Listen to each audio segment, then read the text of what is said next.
Ikan itu akan berkata, aku tidak akan mati. Sahabat-sahabat, dimanapun berada, saya Zulkifli M. Abbas mengharapkan sahabat-sahabat semua untuk kemudian mensubscribe, like, dan juga men-share channel kita ini. Salam Tauhid, salam satu Tuhan. Yang disalib oleh penjahat. Iya. Kalau dibicarakan di apa ya istilahnya ya, secara saya nggak berdasarkan ini sih ya. Kalau berdasarkan kitab seakan-akan aku nanti biasanya ditanya di mana ayatnya. Jadi karena saya nggak terlalu fokus dengan isi semua di mana ayat diambilnya. Jadi menurut saya sih bukan penjahat istilahnya, itu dua-dua buat. Kalau misalkan Bang cuma menanyakan, berarti kalau misalkan Yesus nggak disalib berarti dia akan tidak mati. Kemungkinan besar kan akan muncul pertanyaan seperti itu. Atau ketika orang siapa sih pahlawan sebenarnya? Kemungkinan besar apakah orang penjahat itu yang membunuh atau Yesusnya? Nah, sebenarnya saya tidak bicara dengan itu karena sebenarnya itu nubuat janji dari perjanjian lama. Kalau ditanya dalilnya, nah itu bingung gua karena saya tidak terlalu membaca mendetail gitu terhadap ayat-ayat Alkitab. Tapi kalau udah benar sih sebenarnya, kalau udah benar itu nubuat, termasuk yang kita baca tadi itu Mazmur 18 itu kan nubuat. Artinya nubuatannya itu harus tergenapi. Aku tidak akan mati. Aku tidak akan mati. Dan Yesus juga mengatakan di dalam Yohanes 10, 17, 18, tidak akan ada yang bisa membunuh aku. Yohanes berapa? 10, 17, 18. Begitu juga Petrus menubuatkan, menjelaskan tentang nubuat Daud tentang Yesus. Daud menubuatkan tentang Yesus. Baik, aku lihat tadi Yohanes 10 ayat 17, 18. 17. Bapa yang mengasihi aku, oleh karena aku memberikan nyawaku untuk menerimanya kembali. 18. Tidak seorang pun mengambilnya daripadaku, melainkan aku memberikannya menurut kehendakku sendiri. Aku berkuasa memberikannya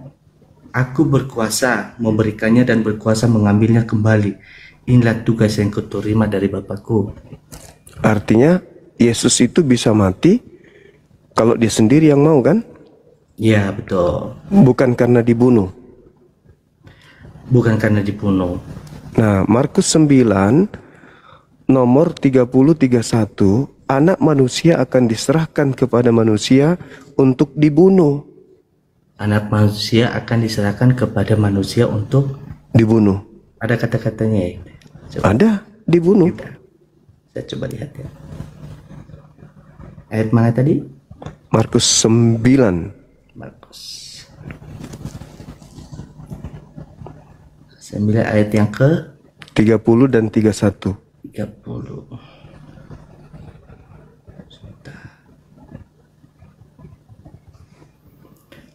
Pemberitahuan kedua tentang penderitaan Yesus. Yesus dan murid-muridnya berangkat dari situ dan melewati Galilea, dan Yesus tidak mau hal yang diketahui orang. Sebab ia sedang mengajar murid-muridnya, ia berkata, ayat 31 ya. Sebab ia sedang mengajar murid-muridnya, ia berkata kepada mereka, anak manusia akan diserahkan ke dalam tangan manusia, dan mereka akan membunuh dia, dan 3 hari sesudah ia dibunuh, ia akan bangkit. Dan 32 mereka tidak mengerti perkataan itu, namun segan menanyakan kepadanya. Dibunuh oleh manusia. Itu siapa? Kan Yesus dibunuh. Yesus dibunuh. Iya, kalau dilihat dari Markus 9. Iya, dan dia mengatakan dia anak manusia, dia akan dibunuh. Ya, pada saat itu kan menurut saya di sini Yesus yang berbicara, kan dari ayat 30 itu Yesus dan murid-muridnya berangkat di situ melewati Galilea, dan Yesus tidak mau hal yang itu diketahui orang. Sebab ia sedang mengajar murid-muridnya, ia berkata kepada mereka, anak manusia akan diserahkan ke dalam tangan manusia. Dan mereka akan membunuh dia. Dan 3 hari ya. Betul. Kalau itu Yesus, kenapa dia tidak mengatakan dan mereka akan membunuh aku? Dia dari atas itu supaya orang-orang tidak mengenal dia sebagai oh saya lo Tuhan gitu istilahnya. Oh, jadi syarat menjadi Tuhan harus mati, dibunuh gitu? Nggak mesti sebenarnya. Ya terus kenapa dia tidak mengatakan dan pada hari ketiga dan mereka akan membunuh aku? Kenapa Karena harus mengatakan dia? Gini Bang, menurut saya tidak mewakili ya. Tapi saya menyatakan saya Kristen gitu. Menurut tafsiran saya di sini adalah dari awal memang Yesus tidak pernah mengatakan bahwa saya adalah Tuhan. Karena dia tahu bahwa ketika orang di mana dia mengajar bahwa dia tidak mau menyatakan dirinya saya adalah Tuhan, sembahlah saya dan sebagainya, supaya setiap perkataannya dia dan kelakuan sifat dari apa yang dia lakukan itu murid-muridnya mengerti bahwa ini adalah sang raja gitu. Artinya bahwa mulai dari perjalanannya, mulai dari perkataannya, mulai dari bimbingannya kepada murid-muridnya, ya sampai dia menanyakan itu nanti di saat ke Petrus ya, di ayat mana itu ya, siapakah aku ini? Engkau adalah Mesias. Engkau adalah Mesias. Dia beberapa murid-muridnya dia menanyakan hal yang sama. Nah, Mesias itu kan manusia yang diurapi Tuhan. Manusia yang diurapi Tuhan. Terus kandungan bahwa dia Tuhan itu di mana? Kandungan bahwa sebenarnya gini, kalau dinyatakan dia Mesias, iya di posisinya saat itu. Kalau dia dikatakan adalah manusia, di posisi itu iya karena dia bersama-sama dengan murid-muridnya. Iya.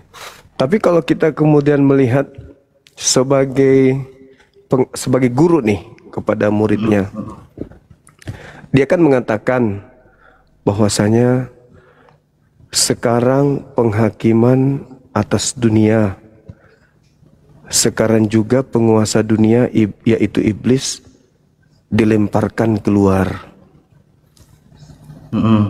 Coba dikasih dalilnya biar saya juga baca. Yohanes 12 nomor. Oh, Bang Juma hafal semua ya? Enggak juga, Yohanes 12 nomor 31. Yohanes 12. Iya. Nomor berapa? 31. 31. Oke.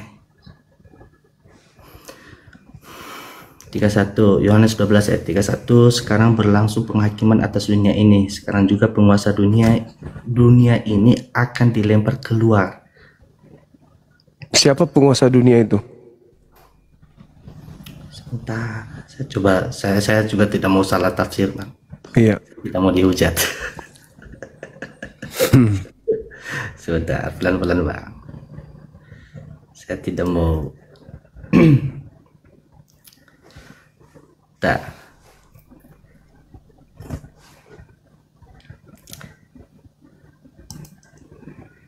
Ayat 31, sekarang berlangsung penghakiman atas dunia ini.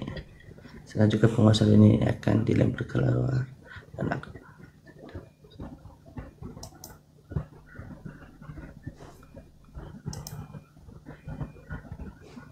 penguasa dunia adalah sekarang berlangsung penghakiman atas ini. Sekarang juga penguasa dunia akan dilempar keluar. Bukan oleh karena aku, melainkan oleh karena kamu.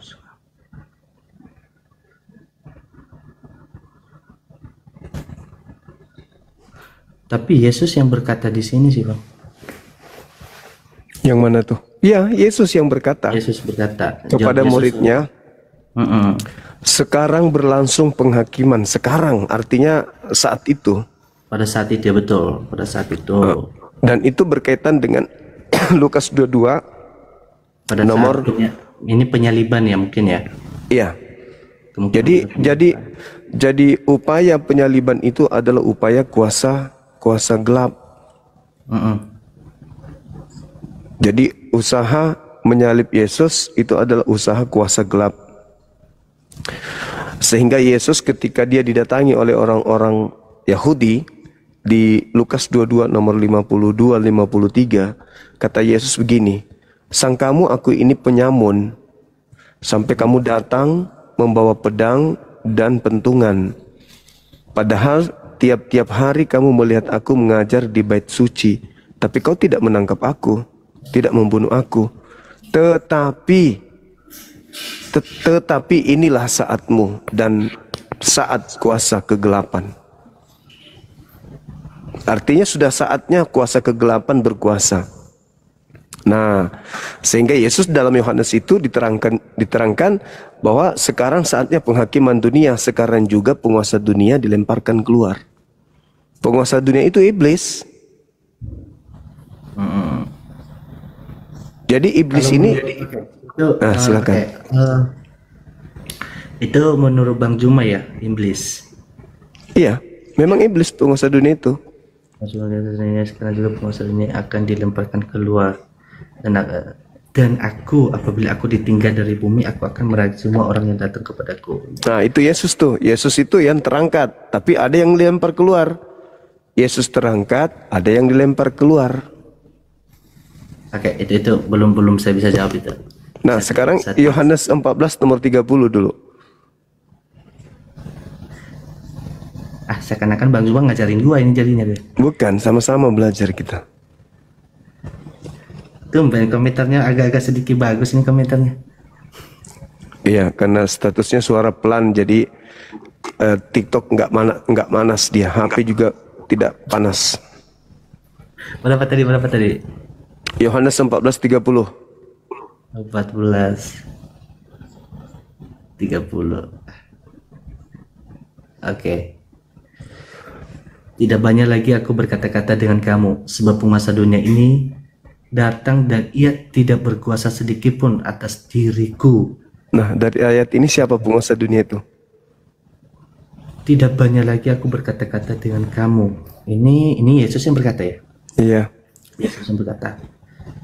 Sebab penguasa dunia ini datang dan ia tidak berkuasa sedikit pun atas diriku. Penguasa dunia itu iblis tidak berkuasa sedikit pun atas diriku.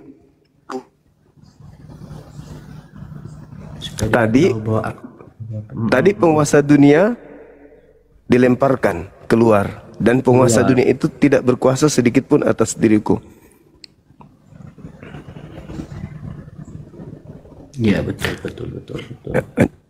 Mau nggak di mana iblis itu menyatakan dirinya sebagai penguasa dunia?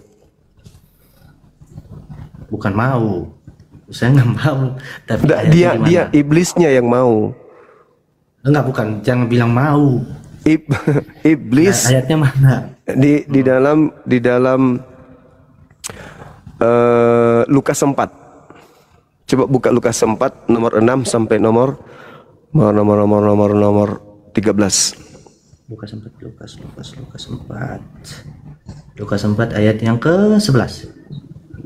Lukas 4 nomor 6 mulai baca sampai nomor 13. Oke.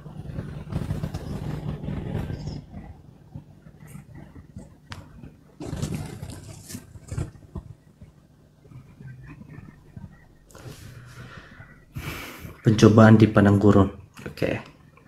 Kata iblis kepadanya, segala kuasa itu serta kemuliaannya akan diberikan kepadamu. Sebab semuanya itu telah diserahkan kepadaku dan aku memberikannya kepada siapa saja yang kukehendaki. Jadi jikalau engkau menyembah aku, seluruhnya itu akan menjadi milikmu. Tetapi Yesus berkata kepadanya, ada tertulis, engkau harus menyembah Tuhan Allahmu dan hanya kepada Dia sajalah engkau berbakti. 9. Kemudian ia membawa Yesus ke Yerusalem dan menempatkan Dia di bubungan bait Allah, lalu berkata kepadanya, jika engkau anak Allah, jatuhkanlah dirimu dari sini ke bawah. Ayat 10, sebab ada tertulis mengenai engkau, Ia akan memerintahkan malaikat-malaikatnya untuk melindungi engkau, dan mereka akan menatang engkau di atas tangannya supaya kakimu jangan terantuk kepada batu. Yesus menjawabnya, ayat 12 ya. Ya. Yesus menjawabnya katanya ada firman, jangan engkau mencobai Tuhan Allahmu. Sesudah iblis mengakhiri semua percobaan itu, ia mundur daripadanya dan menunggu waktu yang tepat. Waktu yang baik. Ya, waktu yang baik atau waktu yang tepat. Nah, sekarang gini. Iblis datang menawarkan kuasa kepada Yesus, betul? Betul. Kuasa langit dan bumi, betul? Yesus terima enggak? Tidak. Oke. Sekarang adik ini boleh nggak buka Matius 28 nomor 18? Matius 28. Sampai nomor 20. Matius 8. 28. Matius 8 ayat nomor berapa? Dari data 18 sampai 20.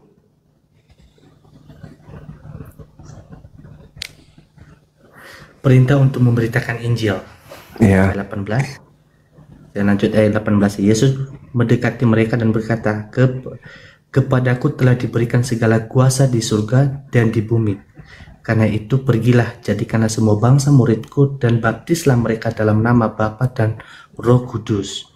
Dan ajarlah mereka melakukan segala sesuatu yang telah kuperintahkan kepadamu, dan ketahuilah aku menyertai kamu senantiasa sampai kepada akhir zaman. Di situ siapa yang menerima kuasa langit dan bumi? Murid-murid pada saat itu. Enggak. Yang keluar dari kubur mendatangi mereka dan berkata, kepadaku telah diberi kuasa, baik di surga maupun di bumi. Itu siapa? Ini kebangkitan Yesus. Ya, jadi yang bicara itu siapa? Yesus. Tadi yang dikasih kuasa oleh iblis di padang gurun itu siapa? Yang dikasih kuasa. Tapi dia tolak. Itu siapa? Yesus. Ini yang terima siapa? Ini kan kalau di perkataan ini setelah dia bangkit. Iya betul. Tadi Yesus menolak. Ya. Iblis berkata, sebab aku berkuasa memberikan kepada siapapun yang aku kehendaki. Nah, iblis mundur dari Yesus dan menunggu waktu yang tepat. Nah, yang baik. lalu kemudian ada yang keluar dari kubur mengaku, kepadaku telah diberi kuasa. Tadi Yesus mengatakan bahwa penguasa dunia telah datang dan dilemparkan keluar. Yang adalah iblis. Iblis menunggu waktu yang baik. Begitu keluar dari kubur, ada yang keluar dari kubur, orang itu mengatakan, kepadaku telah diberi kuasa, baik kuasa surga maupun kuasa bumi. Itu siapa? Ini yang berkata di sini Yesus. Jadi Yesus tadi tidak menerima, tapi di situ dia terima. Kalau di sini saya boleh ini ya? Iya, silakan. Sanggah sedikit. Nanti silakan, nggak apa-apa. Ya. Oke. Kalau di saat tadi itu kan masa pencobaan. Ya. Kan Yesus pergi ke padang gurun ya, kalau nggak salah. Oke. Di bumbungan bait suci, habis itu ke padang gurun. Yang menjanjikan kuasa surga dan bumi kepada Yesus tadi itu siapa? Iblis. Pernah nggak pencipta langit dan bumi Bapa atau Elohim menjanjikan kepada Yesus kuasa langit dan bumi? Pernah nggak? Coba lah. Pernah nggak Tuhannya Nabi Musa yang ada di perjanjian lama menjanjikan kuasa surga dan bumi kepada Yesus? Itu belum tahu saya. Nggak pernah. Yesus di dalam Yohanes 5:30, aku tidak dapat berbuat apa-apa dari diriku sendiri. Nah, penguasa dunia itu tadi yang datang kepada Yesus menjanjikan kuasa kepada Yesus. Yesus terima enggak? Enggak. Ya. Enggak kan? Nah, sekarang ada orang yang keluar dari kubur mengaku menerima kuasa. Berarti itu bukan Yesus dong. Nah, kalau itu bukan Yesus, berarti yang disalib bukan Yesus. Kalau yang disalib bukan Yesus, berarti yang bangkit pada hari ketiga bukan Yesus. Nah, apa solusinya? Yesus berkata kepada muridnya di dalam Matius 24 nomor 4 nomor 5. Kata Yesus begini. Waspadalah kepada penyesat yang datang kepadamu memakai namaku dan berkata akulah Kristus. Nah, menurut adek ini, penyesat yang datang setelah Yesus itu bernama siapa?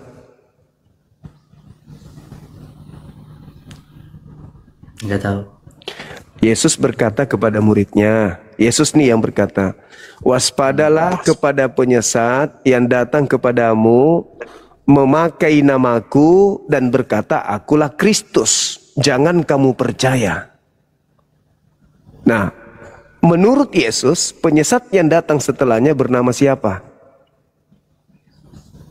Penyesat datang memakai namaku. Penyesat itu datang memakai nama Yesus. Bergelar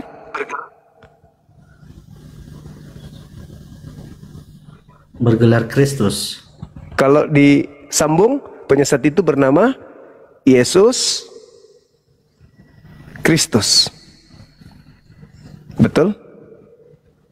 Iya dong. Lah kan penyesatnya datang memakai nama Yesus dan berkata akulah Kristus. Berarti penyesatnya bergelar Yesus Kristus. Betul? Oke. Yang keluar dari kubur atas nama siapa? Yang tadi?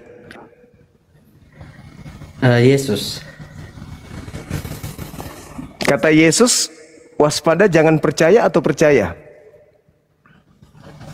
Kalau yang tadi di ayat yang 24. 24 tadi ya? Matius 24 nomor 5 nomor 4 nomor 5. 24 nomor 5 ya.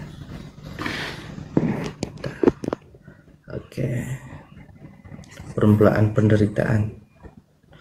Jawab Yesus kepada mereka, waspadalah supaya jangan ada orang yang menyesatkan kamu. Sebab banyak orang yang akan datang dengan memakai namaku dan berkata, akulah Mesias. Dan mereka akan menyesatkan banyak orang. Kamu akan mendengar deru perang atau kabar-kabar tentang perang. Namun berawas-awaslah. Jangan kamu gelisah, sebab semuanya itu harus terjadi. Tapi itu belum kesudahannya.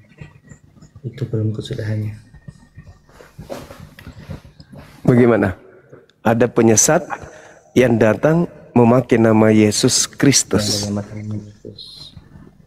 Pernah nggak murid-murid ini dianiaya, disesa, diperangi? Saya belum masuk ke situ, belum. Oke, baik. Jadi penyesatnya itu datang memakai nama Yesus Kristus atau Yesus Mesias. Nah, sekarang kembali kepada tema yang tadi. Yesus dinubuatkan, aku tidak akan mati. Berarti yang diserahkan. Nah, berarti yang diserahkan itu adalah orang yang tadi di Yohanes berapa tadi? Yohanes 10. 10 ya tadi ya. Yohanes yang mana? Yang tadi ada Mazmur 118. Oh iya. Iya, Yohanes 10. Nomor berapa tadi? Yohanes 10 nomor 17 18. 18. Tapi ada hal menarik. Ketika orang yang ditangkap ini ternyata betul-betul bukan Yesus. Ketika ternyata yang ditangkap, diadili ini disangka Yesus, itu ternyata bukan Yesus. Itu tertulisnya di dalam Kisah Para Rasul, di Lukas 22 nomor 69. Lukas 22. Lukas 22 nomor 69.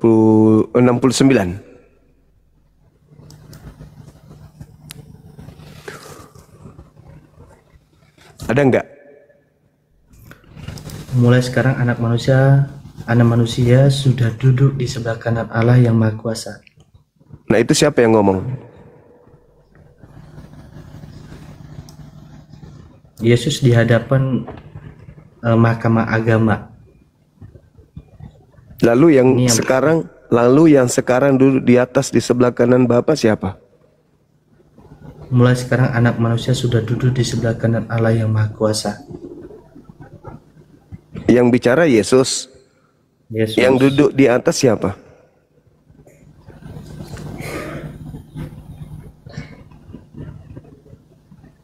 Yesus. Berarti ada berapa Yesus? Sebenarnya kalau saya tafsirkan sendiri ya, sorry kalau salah. Iya, silakan. Lebih apologet ya. Silakan. Di sini kan lagi di sidang tuh, lagi ditanyai. sidang ditangkap lah istilahnya. Ya, udah ditangkap. Jadi saya baca ayat yang 66. Dan setelah hari siang berkumpullah sidang para tua-tua bangsa Yahudi dan imam-imam kepada ahli-ahli Taurat, lalu mereka menghadapkan dia ke mahkamah agama mereka. Katanya, jikalau engkau adalah Mesias, katakanlah kepada kami. Jawab Yesus, sekalipun aku mengatakannya kepada kamu, namun kamu tidak akan percaya. Dan sekalipun aku bertanya sesuatu kepada kamu, namun kamu tidak akan menjawab. Mulai sekarang anak manusia sudah duduk di sebelah kanan Allah yang Maha Kuasa. Kamu tidak akan percaya. Terus? Kata mereka semua, kalau begitu engkau ini anak Allah? Jawab Yesus, kamu sendiri mengatakan bahwa akulah anak Allah. Lalu kata mereka, untuk apa kita perlu kesaksian lagi? Kita ini telah mendengarkan dari mulutnya sendiri. Yesus menjawab, enggak. Iya, aku adalah anak Allah. Yang ditangkap itu enggak kan? Tidak. Nah, dia mengatakan mulai sekarang Yesus sudah duduk di sebelah kanan Tuhan yang Maha Kuasa. Jadi, nah yang tadi saya maksud adalah, silakan. Kalau menurut tafsiran saya sendiri, karena saya anggap dia sebagai Tuhan, bisa jadi apa saja. Termasuk bisa dibunuh. Itu bentar. Itu tafsiran saya. Ya, karena saya anggap dia sebagai Tuhan, sebagai Allah saya, dia sebagai Tuhan pada di saat dia udah tahu bahwa kematiannya akan berakhir. Oke. Dia bisa jadi apa saja. Oke, baik. Karena ada ini menggunakan akal tafsiran, akal sendiri, saya coba masuk ke situ ya. Nah, sekarang gini. Yang tadi yang minta disembah siapa? Yang mana? Yang tadi minta disembah, Yesus pun disuruh sembah dirinya, itu siapa?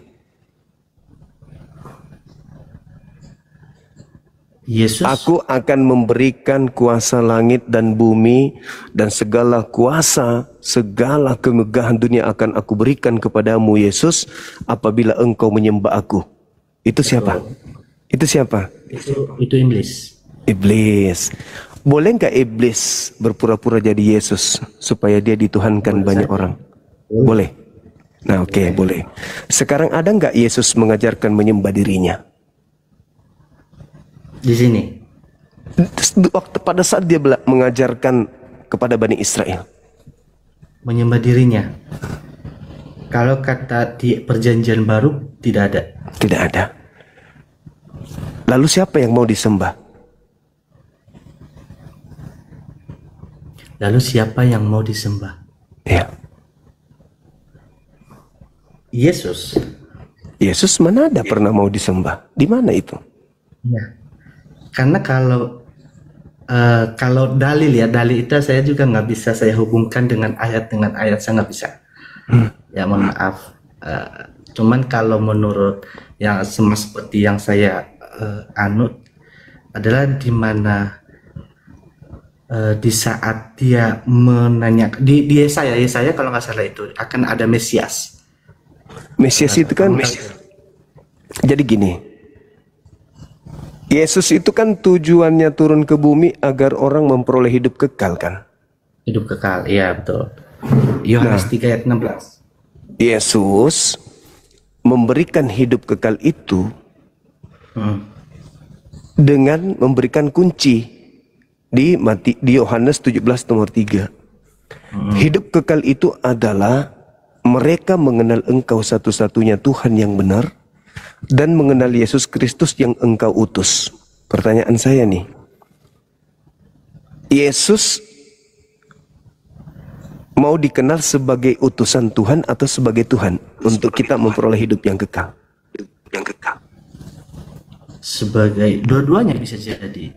Lah, itu dalil, jangan tabrak dalil. Yesus Yohanes 17 nomor 3, hidup kekal itu adalah mereka mengenal Engkau satu-satunya Tuhan. Jangan dua-duanya. Dan mengenal Yesus yang Engkau utus. Nah, sekarang pertanyaan saya, Yesus mau dikenal sebagai apa agar orang itu mendapat hidup kekal? Sebagai utusan Tuhan atau sebagai Tuhan? Saya boleh kasih alasan ya kenapa? Boleh, nggak apa-apa. Dia kan di dunia itu mengajarkan, benar ya? Masuk nggak? Gimana? Mengajar. Dia dalam posisi mengajar. Dalam posisinya tadi kan katanya boleh sebagai utusan atau sebagai Tuhan. Ya kan, jadi gini, dalilnya kan gini. Hidup kekal itu adalah mereka mengenal Engkau satu-satunya. Masuk nggak Yesus di situ? Satu-satunya? Hah? Berarti satu-satunya atau dua-duanya?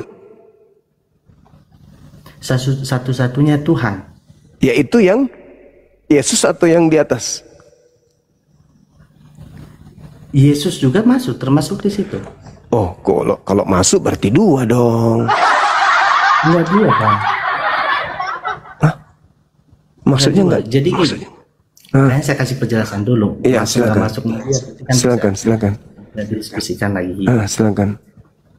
Jadi menurut saya, kenapa saya bilang itu boleh sebagai utusan, sebagai Tuhan itu karena pada saat dia mengajarkan, dia sebagai apa di situ? Ya, sebagai manusia. Ya, sebagai utusan Tuhan. Terus kapan dia sebagai Tuhan? Pada saat dia keluar dari kubur. Dia sebagai Tuhan itu di saat dia sebenarnya dia bukan di saat itu lain sebagainya, dia pada saat itu juga sebagai Tuhan. Dalilnya di mana itu? Nah, itu dia, kalau ditanya dalil aku belum hafal. Kenapa adek ini kemudian menganggap dia Tuhan? Karena adek sudah percaya kepada yang keluar dari kubur sebagai Tuhan. Maka loh iya, terus siapa yang ngajarkan kalau dia Tuhan? Sementara dalilnya, hidup kekal itu adalah mereka mengenal Engkau satu-satunya Tuhan. Oke. Dan mengenal Aku, Yesus yang Engkau utus. Ya kan? Yesus berkata di dalam Yohanes 8 nomor 17, nomor 18, nomor 16, 17, 18, Aku dan Bapa adalah dua. Yohanes 8 nomor 29, Aku dan Bapa adalah dua. Aku dan Bapakku adalah dua. Yohanes 8, coba buka. Nomor 15, 16, 17. 15 ya? Iya. Yohanes 18. Yohanes 8. Yohanes 8, sorry. Maaf. Yohanes 8.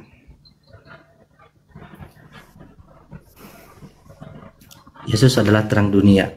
Maka Yesus berkata pula kepada orang banyak, katanya, Akulah terang dunia, barang siapa yang mengikut Aku, ia akan berjalan dalam kegelapan, melainkan ia akan Yohanes 8. Iya, Yohanes 8 ayat yang ke 15 sampai 18. 15. Okay. Kamu menghakimi menurut ukuran manusia. Aku tidak menghakimi seorang pun. Dan jikalau ayat 16 ya, Dan jikalau aku menghakimi, maka penghakimanku itu benar. Sebab aku tidak seorang diri, tetapi aku bersama dengan Dia yang mengutus aku. Tidak seorang diri, berarti kalau tidak seorang diri, Aku bersama dengan Dia yang mengutus aku. itu berapa di situ? 1 atau 2? Kamu menghakimi dua. Dua. Data selanjutnya, bukankah di dalam kitab Tauratmu dikatakan bahwa 2 saksi? Dia sebut 2 kan? 2 orang saksi sah. Nah, akulah. Aku yang bersaksi tentang diriku sendiri Dan? juga Bapa. Oke, berarti 2. Berarti aku dan Bapak adalah 2. Nah, terus ketika tadi mengatakan hidup kekal itu adalah mereka mengenal Engkau satu-satunya Tuhan, kenapa adik ini mengatakan Yesus itu adalah Tuhan itu sendiri? Sementara dia mengatakan dan mengenal aku yang Engkau utus, berarti dia dikenal sebagai utusan Tuhan, jangan dikenal sebagai penyamun, sebagai tukang sihir, tapi dikenal sebagai rasul utusan Tuhan. Kan gitu.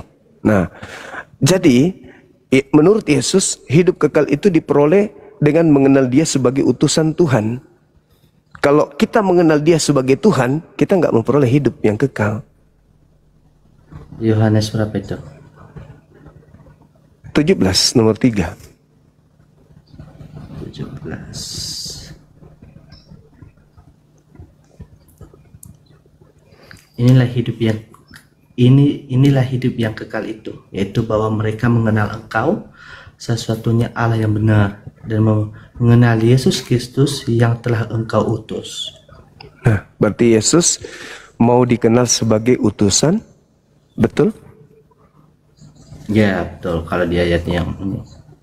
Supaya kita bisa memperoleh hidup yang kekal. Nah, sekarang yang kita kejar apa dalam hidup ini? Kan hidup kekal. Berarti kekal dan keselamatan kekal.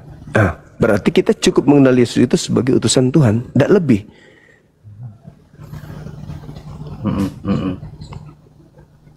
Kan gitu. Iya kan ya? Ya, ada satu hal yang menarik terkait saudara-saudara kami Kristen. Mudah-mudahan ada ini tidak termasuk. Ketika mereka menganggap Yesus itu lebih dari siapa Yesus menurut Yesus. Nah, ini yang celaka. Yesus bersaksi tentang dirinya di dalam Yohanes 5 nomor 36. Apa kata beliau? Berapa? Yohanes 5 nomor 36. Ada kesaksianku yang lebih penting dari kesaksian Yohanes Pembaptis, bahwa semua pekerjaan yang aku lakukan, pekerjaan itu yang aku lakukan sekarang, dan pekerjaan itu yang bersaksi tentang aku, bahwa Dialah yang telah mengutus aku. Jadi Yesus bersaksi kalau dia melakukan pekerjaan seperti membangkitkan orang mati, orang lumpuh berjalan, orang buta. Justru pekerjaan-pekerjaan itu bersaksi kalau dia itu utusan Tuhan, bukan dia Tuhan. Tapi orang Kristen kalau ditanya, kenapa aku menuhankan dia? Oh, dia adalah Tuhan sepenuhnya. Apa buktinya dia Tuhan? Membangkitkan orang mati, membuat ini. Padahal Yesus bersaksi semuanya itu. Pekerjaan itu justru bersaksi kalau dia adalah utusan Tuhan. Nomor 37-nya itu yang menarik. Coba boleh nggak dibaca biar saya dengar juga. Boleh. Bapa yang mengutus aku, Dialah yang bersaksi tentang aku. Kamu tidak pernah mendengar suaranya, rupanya pun tidak pernah kamu lihat. Jadi Yesus pernah nggak dilihat rupanya Yesus? Pernah. Enggak, maksudnya orang-orang saat itu. Secara khas belum. Kalau orang saat itu pernah nggak melihat Yesus? Murid-muridnya mendengar suara Yesus? Mereka mendengar suara Yesus juga nggak? Mendengar. Coba dibaca ulang lagi. Saya juga masih. Apa yang mengutus aku, Dialah yang bersaksi tentang aku. Kamu tidak pernah mendengar suaranya, rupanya pun tidak pernah kamu lihat.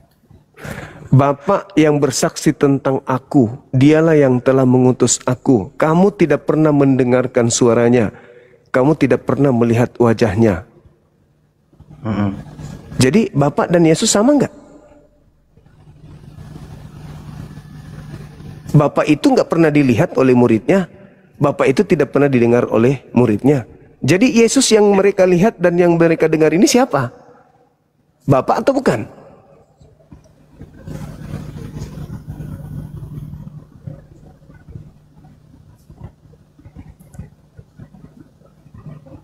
Udah.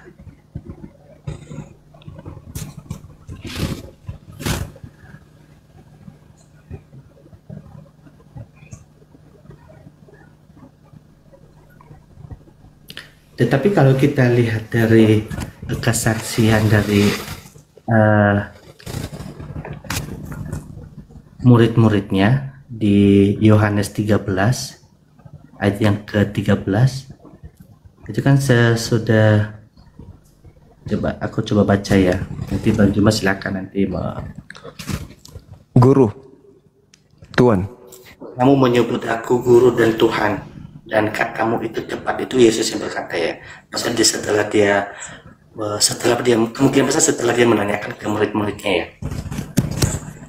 Ya, Yesus mengajar pada saat itu menggunakan bahasa Indonesia.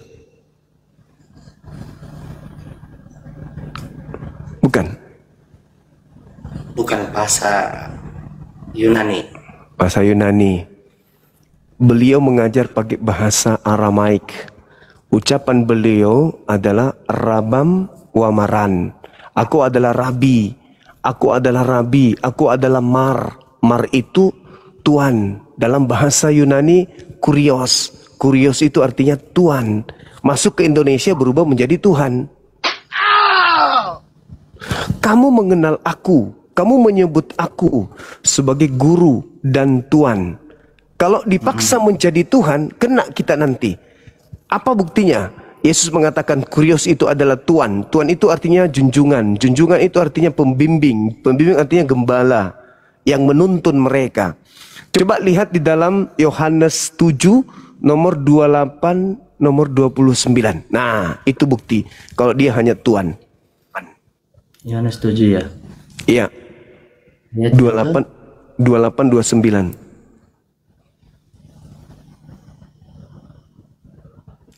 Waktu Yesus mengajar di Bait Allah, ia berseru, "Memang aku kamu kenal dan kamu tahu dari mana asalku. Namun aku datang bukan atas kehendakku sendiri, tetapi aku diutus oleh Dia yang benar yang tidak kamu kenal." Memang kamu kenal aku. Tapi kamu tidak mengenal Dia yang mengutus aku. Berarti beda kan? Antara yang mengutus dengan yang diutus. Berarti dia bukan Tuhan, dia cuma Tuan. Kamu memang mengenal aku. Boleh nomor selanjutnya 28-nya boleh? 29. Aku itu 28 tadi. Waktu Yesus mengajar Bait Allah itu tadi 28, 29 sekarang. Aku kenal Dia sebab aku datang dari Dia dan Dialah yang mengutus aku. Itu ayat 29. Nah, aku mengenal Dia. Kamu tidak mengenal Dia. Kamu mengenal aku, tapi kau tidak kenal Dia. Aku kenal Dia. Sebab Dia yang telah mengutus aku. Berarti memang antara Dia yang mengutus dengan yang yang diutus ini beda. Terakhir boleh nggak? Khotbah ya? Petrus apa? Kisah Para Rasul 2 nomor 22. Hah? Kisah Para Rasul bukan Petrus. Iya, tapi itu Petrus yang diceritakan lagi berkhotbah. Iya. Petrus berapa? 2. 22. Ya. Ayat yang ke? Kisah Para Rasul 2 nomor 22. Nomor 2 ayat 22. Sorry. Iya. Judulnya itu Pentakosta.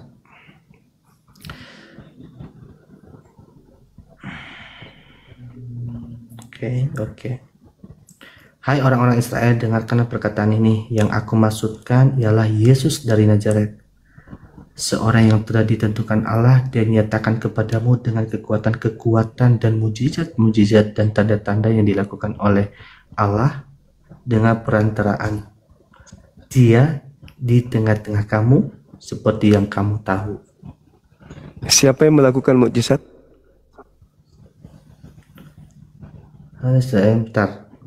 Yesus dari Nazaret, seorang yang telah ditentukan Allah dan dinyatakan kepadamu dengan kekuatan dan mujizat-mujizat Yang dilakukan oleh Allah melalui perantara.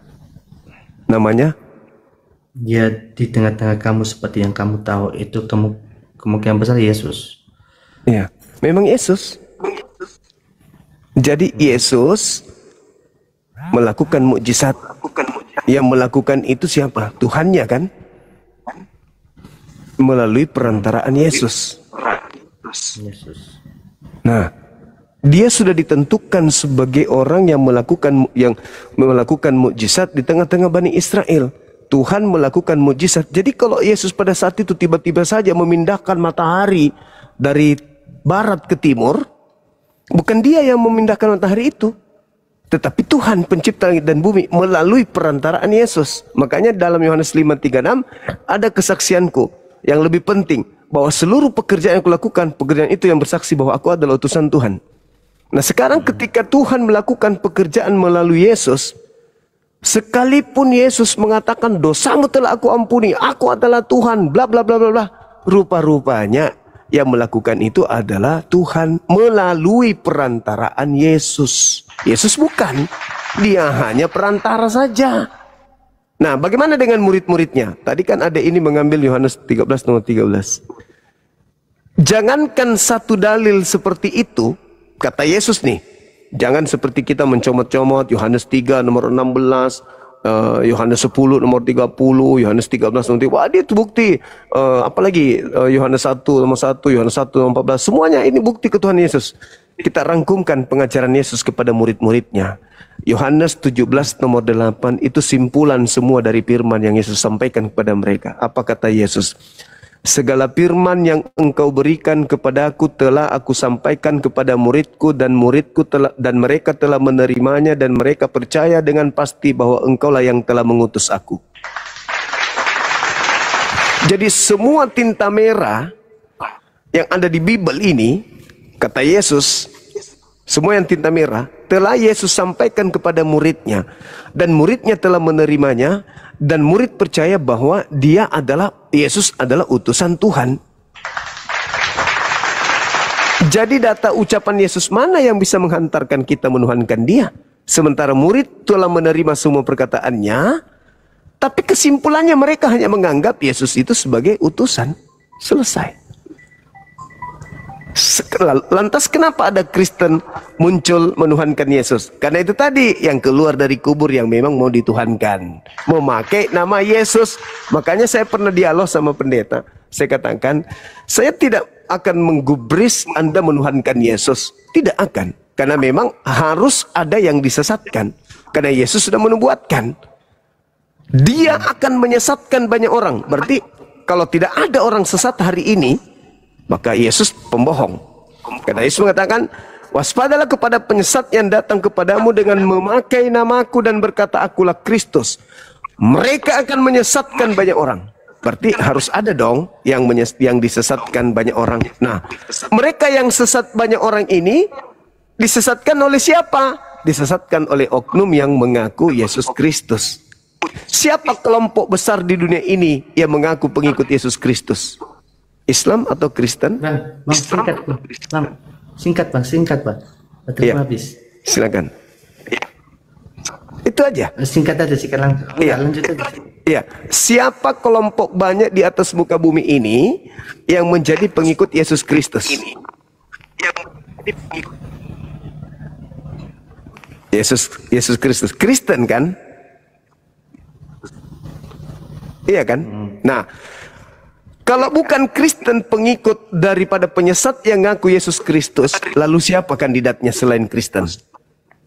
Sementara hal itu harus ada.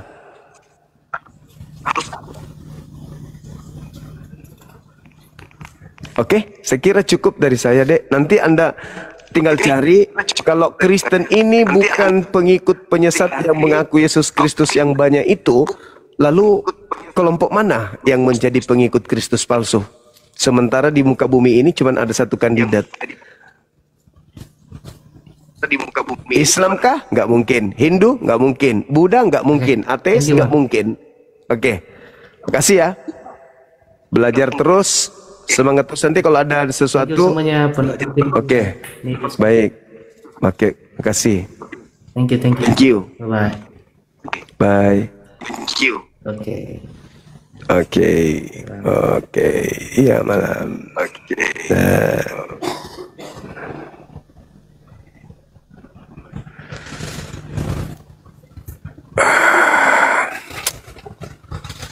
Alhamdulillahirrabbilalamin. Minimal yang di bawah juga mencatat. Ada yang nggak bisa tidur. Woi, bangun!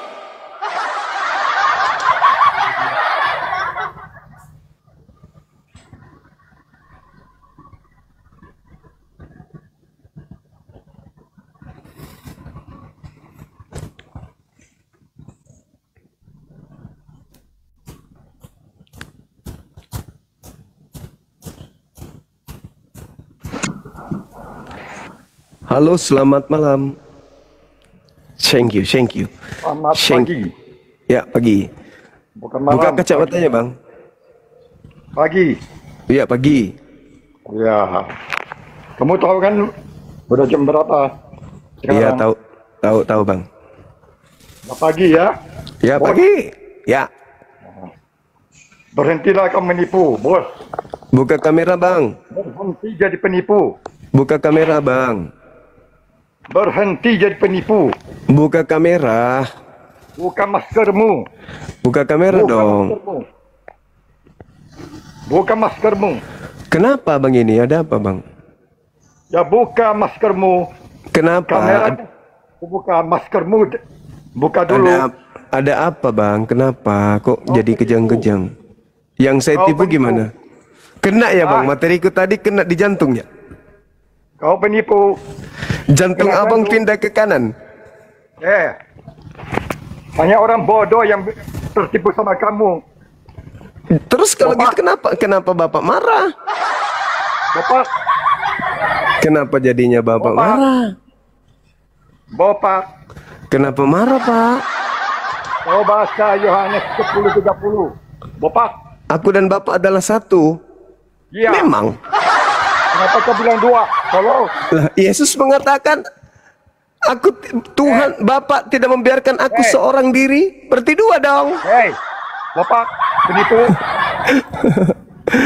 Bapak tidak membiarkan aku seorang diri.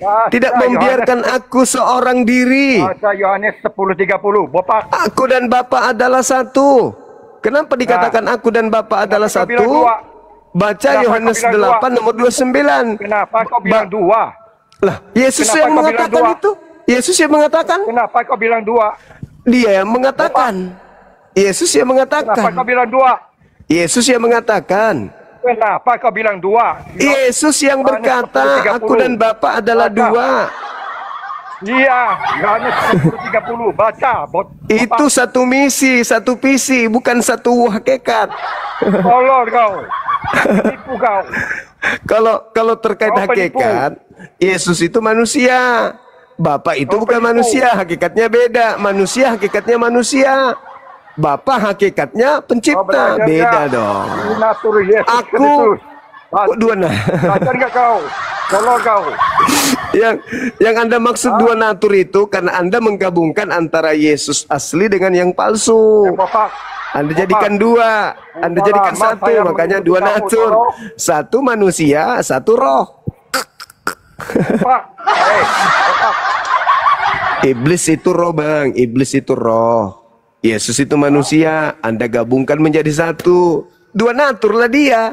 Hati-hati kau. Bapak. Kenapa, Bang? Sudah kurekam. Sudah kukirimkan ke Dosma. Paham kau? Takut aku. Aduh. Paham kau? Aduh, takut. Takut, minum cucu dulu cepat.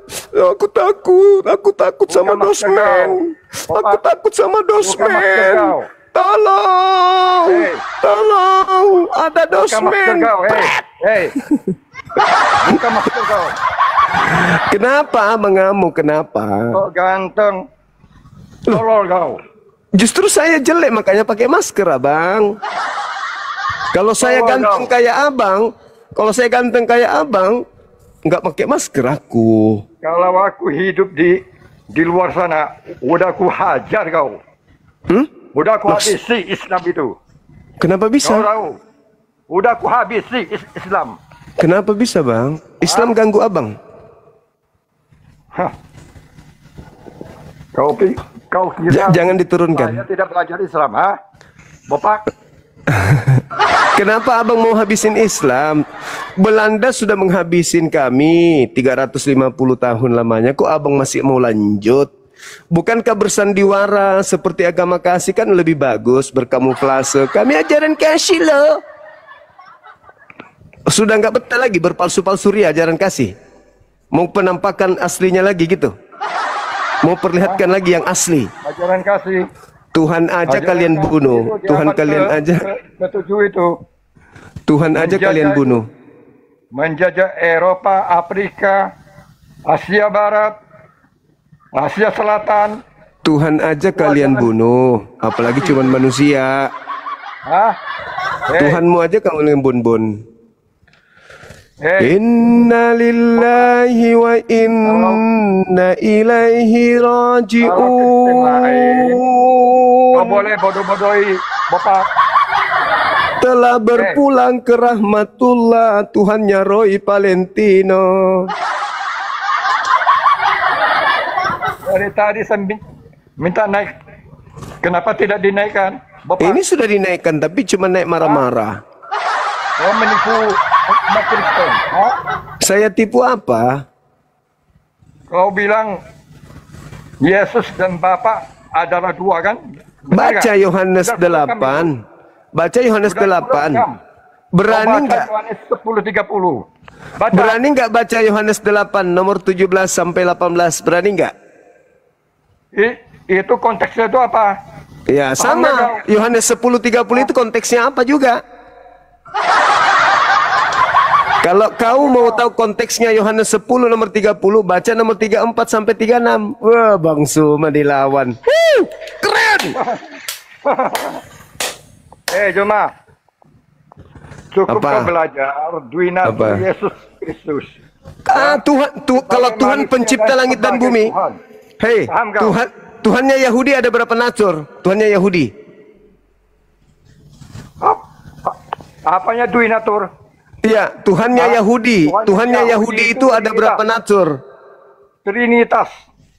Di mana tertulis di kitabnya Yahudi kalau Tuhannya Trinitas? Kau baca Kejadian. Kejadian apa? Kejadian 1. Baca itu. Ada berapa di situ? Ayat 1 sampai Ada 6. berapa di situ? Baca. Ada Baca berapa? Itu. Baca. Roh Baca Roh Tuhan melayang-layang. Nah, Ada air. Yang mana lagi? roh Ada Tuhan. Ada roh Tuhan. Berarti yang di Ayub 27 nomor 3 itu roh Tuhan dalam hidung gitu. Goblok kau. Goblok kau, hei. Saya tidak berbicara tentang Ayub. Kejadian Iya. 1. Kalau Anda Artinya menganggap roh Tuhan, kejadian Tuhan satu punya roh. itu roh Tuhan, Tuhan punya roh. berarti Goblok. Anda harus mengakui Ayub 27 nomor 3 itu Lanjutkan roh dulu Tuhan. Kejadian itu. Roh Tuhan Lanjutkan ada di dulu dalam. kau. Roh Tuhan ada di dalam lubang hidungku. Lanjutkan dulu kau. Berarti roh Tuhan itu, Bahasanya yang utuh. Lanjutkan jadi dulu. roh Tuhan itu Tuhan. Lanjutkan dulu. Jadi roh Tuhan itu Tuhan. Kenapa tidak berani? Jadi roh Lanjutkan Tuhan dulu. itu Tuhan. Iya, bagian dari Oh. Trinitas. Oh. Paham nggak kau? Bapak, Ya. Berarti roh Tuhan nggak itu kau? adalah Tuhan. Nah, hah? sekarang di dalam Kejadian 6 nomor 3. Kalau batu, Bapak, kalau batu tidak memiliki roh. Itu batu. Yesus itu Paham disebut nggak kau? batu. Kisah para Rasul 4 nomor 11. Kenapa Yesus kau adalah lari ke- batu. Hei, Kenapa kau lari ke Kisah yang Para lain? Rasul 4 nomor Baca dulu 11. Kejadian 1 itu sampai 6. Yesus adalah batu. Baca dulu, Bapak. Baca dulu. Jangan emosi Baca yang dong. utuh. Jangan emosi dong. Baca yang utuh. Yesus adalah batu Baca penjuru yang yang utuh. dibuang oleh tukang-tukang bangunan. Gitu loh, Bang. Selesaikan dulu bacaannya. Selesaikan dulu. Yesus adalah batu Diam dulu. yang dibuang oleh tukang-tukang Diam, kau. bangunan. Teruskan dulu kejadian Tukang 1 sampai tukang ayat 6. bangunan membuang batu. Biasanya kalau tukang bangunan itu membuang batu, batu pondasi, Bang. Batu pondasi atau batu bata, batu merah atau batu hebel Sudah sebut itu. Kalau namanya Yahudi itu Trinitas.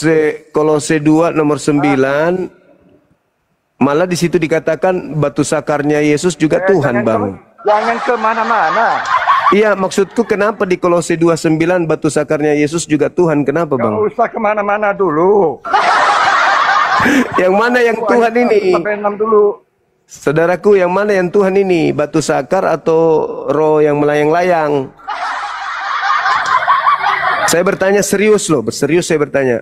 Saya bertanya loh, bukan menghina, saya bertanya. Yang mana Kamu yang bukan Tuhan? bertanya. Yang Kamu kan yang guru, mana kan? Tuhan Anda ini yang Kamu kan mana? mengaku guru kan? Grunda kan? Kolose 2 nomor Enggak. 9, batu sakar Yesus mengaku- itu kepenuhan ilahi. Bapak, Nah, pertanyaan Bapak. saya, Tuhan Anda yang mana? Bapak. Yang batu sakar atau yang Bapak. melayang-layang di Dengar udara? dulu. Bapak, saya mengaku ahli teologi kan?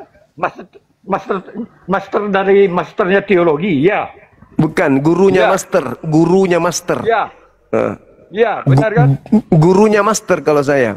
Ya, benar kan? Ya, Nah, kau teruskan dulu. Baca Kejadian 1 ayat 1 sampai 6. Baca dulu kau. ngapain harus kubaca? Saya Kenapa cuman tidak bertanya, berani? saya cuman Berani. bertanya sama saudara. Kau bertanya sama Kolose aku. 2 nomor 9 Tuhannya itu. umat Yahudi itu berapa? Kolose, Ya kan? Kolose 2 nomor Kenapa 1. kau lari kemana-mana? Yang mana Kau Tuhan tahu apa Anda? Batu kau tahu apa? sakar, batu Kau tahu sakar, apa? batu sakar atau roh melayang-layang. Bapak, sekolah di mana kau? Emosi nih ya. Sekolah di mana kau? Bang Andi, Sekolah di mana kau? ada orang kehabisan balok, Bang Andi. Kutanya kau sekolah di mana kau? Saya satu kelas dengan Lukas. Kucing kau. Emosi nih. Penyesat. Lo kok Kutanya penyesat? kau sekolah Yang teologi penyesat di itu mana yang kau? mengatakan Tuhannya Yahudi roh. Emang setan. Sekolah teologinya di mana kau? Hah? Setan itu roh. Setan itu roh. Tuhan Anda juga roh. Bedanya di Kau mana? mengajar kau. Setan roh. Tuhan Anda juga roh. Bedanya di mana? Jadi pengajar kau. Saya bertanya loh. Taman aja enggak SD. Saya bertanya loh, Bang. Hah? Sekolah aja enggak tamat SD. Abang itu Persoalan kan bahas Alkitab. Abang itu kan Tuhannya roh, iblis juga roh. Kok beda? Kok sama? Tolol kau. Kenapa tolol, Bang? Kan iblis itu roh. Tuhan Anda juga roh. Tanya, Bedanya di sekolahnya mana? Di mana kau? Bedanya Sekolah di mana, teologi Bang? Di mana kau? Abangku Sekolah Roy, teologinya di mana kau? janganlah emosi. Bapak, sekolah teologimu di mana? Hah? Goblok kau. Kok marah? Kok kayak istrimu kayak selingkuh aja kok marah-marah sama aku. Kau penipu. Karena kau penipu. Bapak. Apa yang kutipu? Kau yang nipu. Kau Kamu kira- mengatakan Tuhannya Yahudi 3. Itu penipu namanya. Kenapa kau tidak berani membaca itu Kejadian 1? Tidak ayat 1 ada di situ. Kalau kau mengatakan Tuhanmu 3 itu di 1 Yohanes 5 nomor 7. Sebab ada 3 yang bersaksi di surga. Itu baru 3. Kau ngarang-ngarang cerita kau. ketemuan Apa? aja sama aku. Apa? Ku injak-injak pala Boleh. kau. Di mana mau ketemu? Di mana? Siapalah kau? Di mana mau ketemu? Di mana? Datang Kalimantan sini. Sini. Kalimantannya di mana? Kalimantan Barat. Tepatnya di mana? Kalimantan Barat. Iya, Kau tepatnya datang di mana? Kalimantan Barat itu besar. sini. Pontianak. Di Pontianaknya di mana? Oh. Ngajak ketemuan tapi takut kasih alamat, gimana dong? Kasih alamat yang lengkap biar saya berangkat besok. Ah, kau itu. Kamu berdiri aja susah. Berdiri susah. Kamu kentut aja 3 jam baru perih anusmu hilang. Mau kentut aja kau kayak setengah mati. Kau mau menghadapi Bang Suma gimana ceritanya? Aduh. Kata binimu, lu selalu kentut berdahak. Mana dong? Kentutnya berdahak. Campur darah pula tuh katanya. Parah ini teman-teman kok. Datangnya marah ngamuk. Kamu tinggal jelaskan. Bang Suma, kamu keliru bang. Yang benar itu begini. Jelasin aja kok maki-maki lah. Nama orang dibawa-bawa bopak-bopak. Emang kenapa kalau kami kembar? Iri ya? Pingin kembar juga. Halo Bang Handi. Dari sekte mana bang? Sekte Pontianak. Sekte Pontianak. Halo Wawan. Saudara Jeffrey. Buka kamera dong. Buka kameranya, Dek. Wawan. Wan.